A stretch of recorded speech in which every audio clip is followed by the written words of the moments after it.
നമസ്കാരം. യുദ്ധം തുടങ്ങിയ സമയത്ത് ഇസ്രായേൽ ചെയ്തതും പറഞ്ഞതുമായിട്ടുള്ള കാര്യങ്ങളെയല്ല ഇപ്പോൾ സംഭവിച്ചുകൊണ്ടിരിക്കുന്നത്.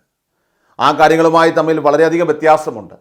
കാരണം ആദ്യം പറഞ്ഞതുപോലെ ഒന്നുമല്ല തന്നെ ഇപ്പോൾ അവിടെ കാര്യങ്ങളൊന്നും നടക്കുന്നത് തന്നെ. അതായത് ഇപ്പോഴത്തെ സാഹചര്യത്തിൽ ഇസ്രായേലിൻ്റെ കണക്കുകൂട്ടലിനപ്പുറത്തേക്ക് വളരെ അപ്രതീക്ഷിതമായിട്ടുള്ള തിരിച്ചടിയും പ്രത്യാക്രമണവുമാണ് ഇപ്പോൾ ഇസ്രായേലിന് കിട്ടിക്കൊണ്ടിരിക്കുന്നത്. അങ്ങനെ വെല്ലുവിളിച്ച ഇസ്രായേൽ പ്രധാനമന്ത്രി ബെഞ്ചമിൻ നെതന്യാഹുവിന് വളരെ ശക്തമായ തിരിച്ചടി കൊടുക്കുന്ന രീതിയിലേക്ക് ഹമാസ് എത്തിയിരിക്കുകയാണ്. ഹമാസിനെ ഞങ്ങൾ ഗാസയിൽ അവസാനിപ്പിക്കും, ഇനി ഹമാസ് ഉണ്ടാകില്ല, അവസാനിച്ചിരിക്കുന്നു, ഇസ്മയിൽ ഹനിയയുടെ മരണത്തോടുകൂടി ഹമാസ് ഒന്നുമില്ലാതായി എന്നൊക്കെ വീമ്പ് പറഞ്ഞവർക്ക് ഇപ്പോൾ വളരെ ശക്തമായിട്ടുള്ള തിരിച്ചടിയാണ് ഹമാസ് തങ്ങളുടെ പുതിയ നിലപാടിലൂടെ നൽകിയിരിക്കുന്നത്. കഴിഞ്ഞ ദിവസം ഇസ്രായേൽ സൈന്യം ഗാസയിൽ നടത്തിയ തെരച്ചിലിനിടയിൽ 6 ഇസ്രായേലി ബന്ദികളുടെ മൃതശരീരങ്ങൾ കണ്ടെടുത്തിരുന്നു.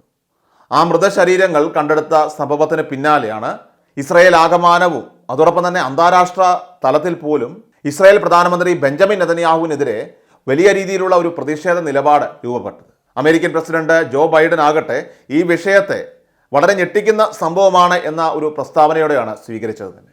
അതായത് ബന്ദികൾ കൊല്ലപ്പെടുന്നു എന്നത് തീർച്ചയായിട്ടും ഞെട്ടിക്കുന്ന ഒരു സംഭവമാണ് എന്നാണ് ബൈഡന്റെ അഭിപ്രായം.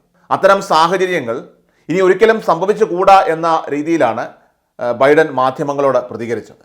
ഈ 6 പേരുടെ മൃതദേഹങ്ങൾ കിട്ടിയതിന് തൊട്ട് പിന്നാലെ ഇസ്രായേൽ രാജ്യം എമ്പാടും തന്നെ വലിയ തോതിലുള്ള പ്രക്ഷോഭങ്ങൾ അല്ലെങ്കിൽ പ്രതിഷേധങ്ങൾ അരങ്ങേറുകയുണ്ടായി. ജനങ്ങൾ തെരുവിലിറങ്ങി. 10,000-കണക്കിന് ജനങ്ങളാണ് തെരുവിലിറങ്ങിയത്. ഈ യുദ്ധം അവസാനിപ്പിച്ചില്ലെങ്കിൽ ബന്ദികൾ മുഴുവൻ മരണപ്പെടുമെന്നും ബന്ദികളെ ജീവനോടെ കിട്ടണമെങ്കിൽ ഈ ഒരു യുദ്ധം അത് അവസാനിപ്പിക്കണമെന്ന് പറഞ്ഞുകൊണ്ട് ഇസ്രായേൽ ഭരണകൂടത്തിനെതിരെയും അതോടൊപ്പം തന്നെ ബെഞ്ചമിൻ നെതന്യാഹുവിനെതിരെയും ജനങ്ങൾ തെരുവിലിറങ്ങുന്ന കാഴ്ചയും കഴിഞ്ഞ ദിവസം നമ്മളെല്ലാം തന്നെ അന്താരാഷ്ട്ര വാർത്തകളിൽ കണ്ടതാണ്. അപ്പോൾ ഇതിനിടയിലാണ് സാഹചര്യങ്ങൾ തനിക്ക് അനുകൂലമാക്കാൻ വേണ്ടി ഇപ്പോൾ നെതന്യാഹു ഒരു വാർത്താ സമ്മേളനം അടിയന്തരമായിട്ട് വിളിച്ചു കൂട്ടിയത്. ആ ഒരു വാർത്താ സമ്മേളനത്തിൽ നെതന്യാഹു പറയുന്നത് ഇത്തരം നീക്കങ്ങൾ തുടർന്നാൽ ഹമാസ് അതിന് വലിയ വില നൽകേണ്ടി വരുമെന്നാണ്. അതായത് ബന്ദികളുടെ മരണം ഉൾപ്പെടെയുള്ള വിഷയങ്ങളിൽ ഹമാസ് വലിയ വില നൽകേണ്ടി വരുമെന്നും ഞങ്ങൾ തീർച്ചയായും ശക്തമായി തിരിച്ചടിക്കുമെന്നായിരുന്നു നെതന്യാഹു പറഞ്ഞിരിക്കുന്നത്. നെതന്യാഹുവിൻ്റെ ഈ വെല്ലുവിളിയും ഭീഷണിയും ഒന്നും തങ്ങൾക്ക് മുന്നിൽ വില പോകില്ല എന്നാണ് ഹമാസ് ഈ വിഷയവുമായി ബന്ധപ്പെട്ട് പ്രതികരിച്ചത്. ഇവിടെ ഹമാസ് പറയുന്നത് ഗാസയിൽ ഇനിയും ആക്രമണങ്ങൾ തുടർന്നാൽ ഈ ബന്ദികളാക്കപ്പെട്ടവരെല്ലാവരും അവരെ ഞങ്ങൾ ശവപ്പെട്ടിയിലായിരിക്കും തിരിച്ച് ഇസ്രായേലിലേക്ക് എത്തിക്കുക എന്നതാണ്. അതാണ് ഹമാസ് ഇപ്പോൾ ഇസ്രായേലിന് നൽകിയിരിക്കുന്ന മുന്നറിയിപ്പ്. അതായത് ഇസ്രായേൽ പൗരന്മാരായ 6 പേർ കഴിഞ്ഞ ദിവസം കൊല്ലപ്പെട്ട സംഭവത്തിൽ അതിൻ്റെ പൂർണ്ണ ഉത്തരവാദിത്വം ഇസ്രായേൽ പ്രധാനമന്ത്രി ബെഞ്ചമിൻ നെതന്യാഹുവിനും അതോടൊപ്പം തന്നെ ഇസ്രായേൽ സൈന്യത്തിനുമാണെന്നാണ് ഹമാസിൻ്റെ നിലപാട്. കാരണം ഇവിടെ ഹമാസ് പറയുന്നത് ഞങ്ങൾ ഈ ബന്ദികളെ മുഴുവൻ വിട്ടുതരാനായിട്ട് തയ്യാറാണ്, പക്ഷേ അതിനു മുൻപ് ഞങ്ങൾ ആദ്യം മുതലേ പറയുന്നത് പോലെ തന്നെ ഇസ്രായേൽ സൈന്യം പരിപൂർണമായിട്ട് ഗാസയിൽ നിന്ന് പിന്മാറണം.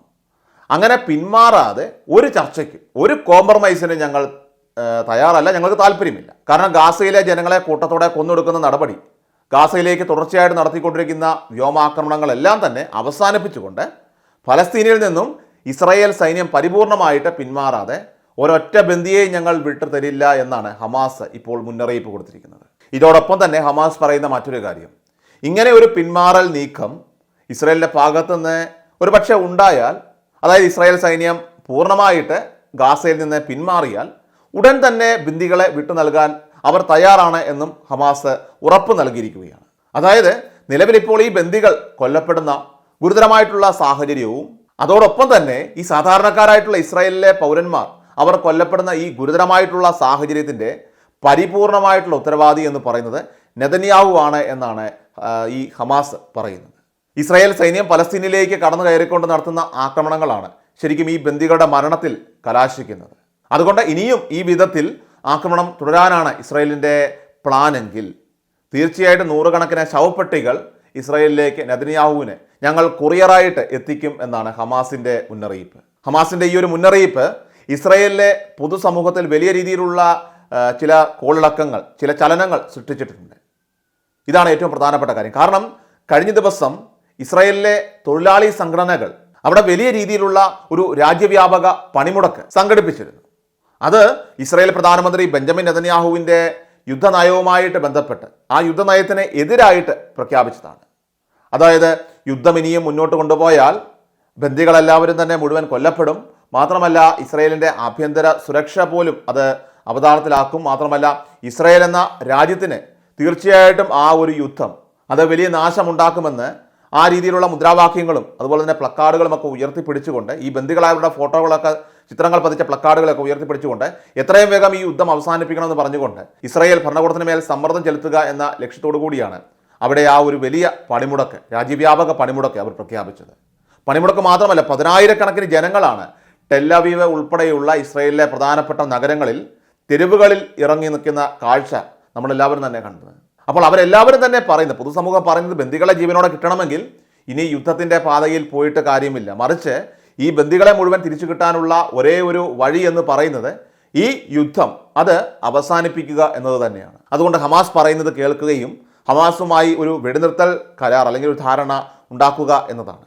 അത്തരം ഒരു വെടിനിർത്തൽ ധാരണ ഉണ്ടാക്കണമെങ്കിൽ ഇസ്രായേൽ സൈന്യം ഗാസയിൽ നിന്നും പൂർണ്ണമായിട്ട് പിന്മാറേണ്ടതായിട്ട് വരും. അങ്ങനെ ഒരു പിന്മാറ്റം ഗാസയിൽ സംഭവിക്കാത്തിടത്തോളം കാലം ഈ യുദ്ധം അവസാനിക്കില്ലെന്ന് മാത്രമല്ല, ഇസ്രായേൽ ബന്ദികളെ തിരിച്ചു കിട്ടില്ലെന്നും ഇനി ഒരു കാലത്തും ഇസ്രായേലിൽ മനസമാധാനമായിട്ട് ജീവിക്കാൻ സാധിക്കില്ല എന്നും ഇസ്രായേലിലെ ജനങ്ങൾ തന്നെ ഇപ്പോൾ തിരിച്ചറിയുന്ന നിലയിലേക്ക് വരെ കാര്യങ്ങൾ എത്തിയിരിക്കുകയാണ്. ഹിസ്ബുള്ളയും ഹമാസും ഹൂതികളും ഒക്കെ തന്നെ പറയുന്നതും ഇതേ അഭിപ്രായമാണ്. അതായത് ഗാസയിലെ ആക്രമണം നിർത്താതെ ഇസ്രായേലിന് ഇനി രക്ഷയില്ല. ഗാസയിൽ നിന്ന് സൈന്യത്തെ പരിപൂർണമായിട്ട് പിൻവലിക്കാതെ അവിടെ ഒരു വെടിനിർത്തലും നടക്കില്ല, യുദ്ധം അവസാനിക്കാൻ പോകുന്നില്ല. അതുകൊണ്ട് തന്നെ ഏതെങ്കിലും തരത്തിലുള്ള അനുനയ ശ്രമങ്ങളും ഒരു വെടിനിർത്തൽ ചർച്ചയിലേക്ക് നടക്കാൻ പോകുന്നില്ല. ഈ ഒരു ഡീല് അത് നെതന്യാഹു അംഗീകരിക്കാത്തിടത്തോളം കാലം എല്ലാ വിധത്തിലും ഇരുപക്ഷത്തും, അതായത് ഇസ്രായേലാണ് ഹമാസ് ആണെങ്കിലും അവരുടെ ആഭ്യന്തരം കലുഷിതമായിരിക്കും. ഇസ്രായേലും അതുപോലെ തന്നെ ഈ പറയുന്ന ചെറു ഗ്രൂപ്പുകളും ആക്രമണ പ്രത്യാക്രമണങ്ങളിലൂടെ സർവനാശം കാണുന്ന നിലയിലേക്ക് കാര്യങ്ങളെത്തും. എന്തായാലും ഹമാസിൻ്റെ പുതിയ പ്രസ്താവന ഇപ്പോൾ റോയിറ്റേഴ്സ് അടക്കമുള്ള മാധ്യമങ്ങളെല്ലാം തന്നെ പുറത്തുവിട്ടിട്ടുണ്ട്. ആ റിപ്പോർട്ടൊന്ന് പരിശോധിക്കാം. ഇതിൽ പറയുന്നത്, ഒരു വെടിനിർത്തൽ കരാറിൽ ഏർപ്പെടുന്നതിന് പകരം സൈനിക സമ്മർദ്ദത്തിലൂടെ ബന്ദികളെ മോചിപ്പിക്കാനാണ് നെതന്യാഹു ഇപ്പോൾ ശ്രമിക്കുന്നത്. എന്നാൽ അദ്ദേഹത്തിൻ്റെ ഈ ഒരു നിർബന്ധം അത് ബന്ദികളെ അവരുടെ കുടുംബങ്ങളിലേക്ക് ശവപ്പെട്ടിയിൽ കൊണ്ടുപോകും എന്നാണ് അർത്ഥമാക്കുന്നത്. അതായത് അവരെ ജീവനോടെ സ്വീകരിക്കണോ അതോ മൃതദേഹമായിട്ട് ശവപ്പെട്ടിയിൽ സ്വീകരിക്കണോ എന്ന കാര്യം അവരുടെ കുടുംബങ്ങൾ തീരുമാനിക്കണം. കഴിഞ്ഞ ദിവസം കൊല്ലപ്പെട്ട ബന്ദികളുടെ മരണത്തിന്റെ പൂർണ്ണ ഉത്തരവാദിത്വം അത് നെതന്യാഹുവും അതോടൊപ്പം തന്നെ ഇസ്രായേൽ സൈന്യവുമാണ്. കാരണം അവരാണ് തടവുകാരുടെ കൈമാറ്റ കരാർ മുടക്കിയത് തന്നെ. ഇത് അബു ഉബൈദ എന്ന ഹമാസിന്റെ തലവന്മാരിൽ ഒരാളുടെ പ്രസ്താവനയായി കഴിഞ്ഞ മണിക്കൂറുകളിൽ പുറത്തു വന്ന ഒരു കാര്യമാണ്. അതായത് ഹമാസിനെ സംബന്ധിച്ച് ഇസ്രായേലിലെ ജനങ്ങൾക്ക് ഈ വിഷയത്തിൽ ഒരു അവബോധം നൽകുകയും അതോടൊപ്പം ഇസ്രായേലിലെ പൗരന്മാരോട് ഈ കാര്യങ്ങളുമായി ബന്ധപ്പെട്ടുള്ള ഒരു വിശദീകരണം അത് കൃത്യമായിട്ട് വിശദീകരിക്കുക എന്ന ലക്ഷ്യം കൂടി ഈ പ്രസ്താവനയിൽ ഉണ്ടെന്ന് വ്യക്തമാണ്. അതായത് ഞങ്ങളല്ല കുഴപ്പമുണ്ടാക്കുന്നത്, മറിച്ച് നിങ്ങളുടെ പ്രധാനമന്ത്രി നെതന്യാഹുവിൻ്റെ നയങ്ങളാണ് ഈ പ്രശ്നങ്ങൾക്ക് അല്ലെങ്കിൽ ഈ മരണങ്ങൾക്കും എല്ലാത്തിനും തന്നെ കാരണമായി മാറുന്നതെന്നാണ് ഹമാസ് ഈ പ്രസ്താവനയിലൂടെ വ്യക്തമാക്കുന്നത്. ഈ ഒരു റിപ്പോർട്ട് പുറത്തു വന്നതിന് ശേഷം ഇസ്രായേലിലെ ജനങ്ങൾക്കിടയിൽ വലിയ രീതിയിലുള്ള കോളടക്കം അല്ലെങ്കിൽ വലിയ രീതിയിലുള്ള ഒരു ചലനം ഇത് സൃഷ്ടിച്ചിട്ടുണ്ട്. ഇസ്രായേലിലെ ജനങ്ങൾ പോലും ഇപ്പോൾ ഹമാസ് പറയുന്നത് അംഗീകരിക്കുന്ന വിധത്തിലുള്ള നിലപാടുകൾ സ്വീകരിക്കാനാണ് ആഗ്രഹിക്കുന്നത്. അതായത് ഇസ്രായേലിലെ 10,000-കണക്കിന് ജനങ്ങൾ ഇപ്പോൾ തെരുവിലിറങ്ങുമ്പോൾ അവർ പറയുന്ന ഒരേ ഒരു കാര്യവും, അതോടൊപ്പം തന്നെ ഹമാസ് ഈ വെടിനിർത്തലിൻ്റെ കാര്യം ലോകരാജ്യങ്ങളോട് പറയുന്നതിലെ പൊരുൾ അത് പ്രധാനമായിട്ടും ഈജിപ്തും ഖത്തറും അമേരിക്കയും ഒക്കെ തന്നെ മധ്യസ്ഥ ചർച്ചയ്ക്കായിട്ട് മധ്യസ്ഥ രാജ്യങ്ങളായിട്ട് നിൽക്കുന്നു. അവർ പറയുന്ന കാരണവും എല്ലാം ഒന്ന് തന്നെയാണ്. അതായത് യുദ്ധം അവസാനിപ്പിക്കുക. യുദ്ധം നിർത്താതെ ഒരു പ്രശ്നവും നമുക്ക് പരിഹരിക്കാൻ സാധിക്കില്ല, ഒന്നും പരിഹരിക്കപ്പെടില്ല. എന്നാൽ ഇസ്രായേലിൽ ബന്ദികൾ കൊല്ലപ്പെടുന്ന ഈ ഗുരുതരമായിട്ടുള്ള ഘട്ടത്തിലും വെല്ലുവിളിയുടെ ഭാഷയിലാണ് ഇസ്രായേൽ പ്രധാനമന്ത്രി ബെഞ്ചമിൻ നെതന്യാഹു ഇപ്പോൾ മുന്നോട്ട് പോയിക്കൊണ്ടിരിക്കുന്നത്. അദ്ദേഹം കഴിഞ്ഞ ദിവസം ഒരു പത്രസമ്മേളനം നടത്തി പറഞ്ഞത് ഈ മരണങ്ങൾക്ക് ഹമാസ് വലിയ വില നൽകേണ്ടി വരുമെന്നാണ്. അതായത് കഴിഞ്ഞ ഒരു വർഷമായി ഇസ്രായേൽ പ്രധാനമന്ത്രി ബെഞ്ചമിൻ നെതന്യാഹു ആദ്യം മുതലേ പറഞ്ഞ കാര്യങ്ങൾ, ആ കാര്യങ്ങൾ തന്നെയാണ് പിന്നെയും പിന്നെയും ഇങ്ങനെ വീണ്ടും വീണ്ടും ആവർത്തിച്ചു കൊണ്ടിരിക്കുന്നത്. അതായത് ഞങ്ങളെല്ലാം അവസാനിപ്പിക്കും, ഹമാസ് ഇനി ഭൂമിയിൽ ഉണ്ടാകില്ല, അവരെ ഞങ്ങൾ ബാക്കി വെക്കില്ല, ആ ബന്ദികളെ മുഴുവൻ ഞങ്ങൾ ജീവനോടെ കൊണ്ടുവരും, ഗാസ പിടിച്ചെടുക്കും തുടങ്ങി ഇങ്ങനെ പറഞ്ഞ കാര്യങ്ങൾ തന്നെ വീണ്ടും ഈ ഒരു വർഷക്കാലമായിട്ട് ഇങ്ങനെ ആവർത്തിച്ചു കൊണ്ടിരിക്കുകയാണ്. ഇത്തരത്തിൽ നെതന്യാഹുവിൻ്റെ വാർത്താ സമ്മേളനങ്ങളെല്ലാം തന്നെ വെറും തള്ളു മാത്രമാണെന്നാണ് ഇസ്രായേലിലെ ജനങ്ങൾ ഇപ്പോൾ തിരിച്ചറിഞ്ഞിരിക്കുന്നത്. അതുകൊണ്ട് തന്നെ ഇസ്രായേലിലെ ജനങ്ങൾ നെതന്യാഹു പറയുന്ന ഈ വിശദീകരണങ്ങൾ അല്ലെങ്കിൽ ഈ വാർത്താ സമ്മേളനങ്ങളിൽ നടത്തുന്ന ഈ പ്രസ്താവനകൾ അതൊന്നും തന്നെ ഇപ്പോൾ മുഖവിലേക്ക് എടുക്കുന്ന പോലുമില്ല. ഈ ഒരു നിലയിലേക്ക് ഇസ്രായേലിലെ കാര്യങ്ങൾ ഇപ്പോൾ മാറിയിരിക്കുകയാണ്. കാരണം ഒരു വശത്ത് ഹിസ്ബുള്ളയുടെ നേതൃത്വത്തിൽ വടക്കൻ ഇസ്രായേലിലേക്ക് വലിയ രീതിയിലുള്ള ആക്രമണങ്ങൾ അഴിച്ചുവിട്ടുകൊണ്ടിരിക്കുകയാണ്. ഹൂതികളാണെങ്കിൽ ചെങ്കടലിൽ ഇപ്പോൾ സംഹാര താണ്ഡവമാടുകയാണ്. ഇറാൻ ഏതു നിമിഷവും ആക്രമിക്കുമെന്ന ഒരു സൂചന നൽകിക്കൊണ്ട് ഇങ്ങനെ നിൽക്കുകയാണ്. അവരിപ്പോൾ റഷ്യയിൽ നിന്നുൾപ്പെടെ ആയുധങ്ങളെല്ലാം തന്നെ സജ്ജമാക്കിക്കൊണ്ടിരിക്കുന്നു. ഈ ആയുധങ്ങൾ, പ്രതിരോധ സംവിധാനങ്ങളെല്ലാം തന്നെ സജ്ജമാക്കിക്കൊണ്ടിരിക്കുകയാണ്. അങ്ങനെ ഇറാൻ ചടുലമായി തന്നെ ഒരു ആക്രമണത്തിന് തയ്യാറെടുത്തുകൊണ്ടിരിക്കുകയാണ്. ഇറാൻ നേരത്തെ തന്നെ പറഞ്ഞിട്ടുണ്ട്, ഒരു കാരണവശാലും ഞങ്ങൾ ഞങ്ങളുടെ പ്രതികാരം അവസാനിപ്പിക്കില്ല. ഇനി ഇസ്രായേൽ ഹമാസ് യുദ്ധം അവസാനിച്ചാലും ഞങ്ങളുടെ പ്രതികാരം അത് അവിടെ തന്നെ ഉണ്ടാകും, ഒരിക്കലും അതിൽ മാറ്റമില്ല എന്ന് ഇറാൻ്റെ വക്താക്കൾ തന്നെ നേരത്തെ തന്നെ മുന്നറിയിപ്പ് നൽകിയിട്ടുള്ളതാണ്. അതുകൊണ്ട് തന്നെ ഇസ്രായേലിനെ സംബന്ധിച്ച് ഒരു ആക്രമണം ഏത് നിമിഷവും ഇവിടെ നിന്നൊക്കെ തന്നെ പ്രതീക്ഷിക്കാൻ സാധിക്കും. അമേരിക്കയും തീർച്ചയായിട്ടും ആ ഒരു അറ്റാക്ക് പ്രതീക്ഷിക്കുന്നുണ്ട്. ഈ ഘട്ടത്തിലാണ് ഹമാസ് ശക്തമായിട്ടുള്ള വെല്ലുവിളികളുമായിട്ട് നെതന്യാഹുവിന് നേർക്ക് ഇപ്പോൾ എത്തിയിരിക്കുന്നത്. ഇസ്രായേലിലെ ജനങ്ങൾ പോലും ഹമാസിൻ്റെ വാക്കുകൾ മുഖവിലക്കെടുക്കുന്ന നിലയിലേക്ക് കാര്യങ്ങൾ എത്തിയിരിക്കുകയാണ്. ആ നിലയിൽ അവർ തങ്ങളുടെ നിലപാടുകൾ പ്രഖ്യാപിക്കുന്ന സാഹചര്യം വരെ ഉണ്ടായി. എന്തായാലും ഇസ്രായേലിലുണ്ടായ ഈ വലിയ രാജ്യവ്യാപക പണിമുടക്ക് അത് നടന്നതോടുകൂടി ഇസ്രായേലിലെ പൊതുമേഖല പൂർണ്ണമായിട്ട് സ്തംഭിക്കുന്ന സാഹചര്യമായി. കാരണം പതിനായിരങ്ങൾ ഈ പണിമുടക്ക ദിവസം തന്നെ പ്രതിഷേധവുമായിട്ട് ഭരണകൂടത്തിനെതിരെ തെരുവിലിറങ്ങി അണിനിരുന്നു. രാജ്യത്ത് വിമാനത്താവളങ്ങൾ, അതുപോലെ തന്നെ വ്യാപാര വ്യവസായ വാണിജ്യ സ്ഥാപനങ്ങൾ, സ്കൂളുകൾ, തുറമുഖങ്ങൾ എല്ലാം തന്നെ പ്രവർത്തനം തടസ്സപ്പെട്ട് സ്തംഭന അവസ്ഥയിലേക്ക്, ഒരു രാജ്യം തന്നെ സ്തംഭിക്കുന്ന അവസ്ഥയിലേക്ക് നീങ്ങി എന്ന് പറയുമ്പോൾ തീർച്ചയായിട്ടും അത് ആ രാജ്യത്തെ സംബന്ധിച്ച വലിയൊരു തോൽവിയാണ്.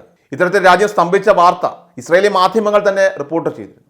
ഇസ്രായേലിലെ ഏറ്റവും വലിയ തൊഴിലാളി സംഘടനയായിട്ടുള്ള ഹിസ്റ്റാഡ്രറ്റ് എന്ന സംഘടന, ആ സംഘടനയാണ് ഈ പണിമുടക്കിന് ആഹ്വാനം ചെയ്തത്. പ്രതിഷേധം രൂക്ഷമായതിനെ തുടർന്ന് ഏതാണ്ട് 30ഓളം ആളുകളെ, ഈ തൊഴിലാളികളെ പോലീസ് അറസ്റ്റ് ചെയ്യുന്ന സാഹചര്യം വരെ അവിടെ ഉണ്ടായി. അപ്പോൾ ഈ രീതിയിലുള്ള രാജ്യവ്യാപക പണിമുടക്കടക്കം നടത്തിക്കൊണ്ട് അവിടുത്തെ ജനങ്ങളും അതോടൊപ്പം തന്നെ അവിടുത്തെ തൊഴിലാളി സംഘടനകളുടെ ഒക്കെ തന്നെ നേതൃത്വം അത് രംഗത്തിറങ്ങുമ്പോൾ ഇതിനെയൊക്കെ വളരെ രൂക്ഷമായിട്ട് വിമർശിക്കുന്ന രീതിയിലാണ് നെതന്യാഹു പ്രതികരിച്ചത്. അതായത് ബന്ദികളുടെ മോചനം ആവശ്യപ്പെട്ട് നടത്തിയ ഒരു പണിമുടക്ക് രാജ്യത്തിന് നാണക്കേടുണ്ടാക്കിയെന്നാണ് പ്രധാനമന്ത്രി പറയുന്നത്. ബന്ദികളുടെ കൊലപാതകത്തിൽ ഹമാസിനെ പിന്തുണയ്ക്കുന്ന നിലപാടാണ് അവിടെ ഇസ്രായേലിലെ പ്രതിഷേധക്കാർ സ്വീകരിച്ചത്. ഈ ഒരു കുറ്റപ്പെടുത്തലും നെതന്യാഹു നടത്തുകയുണ്ടായി. നെതന്യാഹുവിനെ സംബന്ധിച്ച് ഇപ്പോൾ അപകടം മുന്നിലുണ്ടെന്ന് വളരെ കൃത്യമായിട്ട് മനസ്സിലാക്കിയിട്ടുണ്ട്. ഒരു വശത്തെ സായുധമായിട്ടുള്ള ആക്രമണങ്ങളൊക്കെ തന്നെ ഏത് വിധേനയും ഉണ്ടാകാനുള്ള സാധ്യതകൾ നിലനിൽക്കുന്നുണ്ട്. മറുവശത്തെ സ്വന്തം രാജ്യത്തെ പൗരന്മാർ പോലും ഇപ്പോൾ തനിക്കെതിരെ, താൻ പറയുന്നത് കേൾക്കാതെ, താൻ പറയുന്നത് അംഗീകരിക്കാതെ തനിക്കെതിരെ നിൽക്കുന്ന ഒരു അവസ്ഥയിലേക്ക് വരെ കാര്യങ്ങൾ ഇപ്പോൾ വരികയാണ്. അതിനുമപ്പുറം അവർ ഇപ്പോൾ ഹമാസ് പറയുന്നത് മുഖവിലേക്ക് എടുക്കുന്നു എന്നത് തീർച്ചയായിട്ടും നെതന്യാഹുവിനെ സംബന്ധിച്ച് ഞെട്ടിക്കുന്നു. അങ്ങനെ മൊത്തത്തിൽ വല്ലാത്തൊരു ഗതികെട്ട അവസ്ഥയിലേക്കാണ് ഇപ്പോൾ ഇസ്രായേൽ ഭരണകൂടത്തിൻ്റെ പോക്കെന്ന് പറയുന്നത്. കാരണം അവർ തന്നെ യുദ്ധം ആവേശത്തോടെ തുടങ്ങിയവർക്ക് തന്നെ ഇപ്പോൾ ആ യുദ്ധം തിരിഞ്ഞു കുത്തുന്ന ഒരു അവസ്ഥയാണ് സംഭവിച്ചുകൊണ്ടിരിക്കുന്നത്. ഈ ലോകത്ത് യുദ്ധവുമായിട്ട് മുന്നോട്ട് പോകുന്ന എല്ലാ ഭരണാധികാരികൾക്കും അവർക്കെല്ലാം സംഭവിച്ചിട്ടുള്ള അതേ ദുരന്തമാണ് ശരിക്കും ഇപ്പോൾ ബെഞ്ചമിൻ നെതന്യാഹുവിനെ തേടിയെത്തിയിരിക്കുന്നത് എന്നാണ് യാഥാർത്ഥ്യം. ഏതായാലും ഈ ഒരു അവസ്ഥയിൽ ഇപ്പോഴത്തെ ഈ ജനകീയ പ്രക്ഷോഭത്തിൽ പോലും ഇസ്രായേൽ വിറയ്ക്കുകയാണ്. വല്ലാത്തൊരു അവസ്ഥയിലൂടെയാണ് ഇപ്പോൾ ഇസ്രായേലും അതോടൊപ്പം തന്നെ ഇസ്രായേൽ പ്രധാനമന്ത്രി ബെഞ്ചമിൻ നെതന്യാഹു കടന്നു പോകുന്നത്.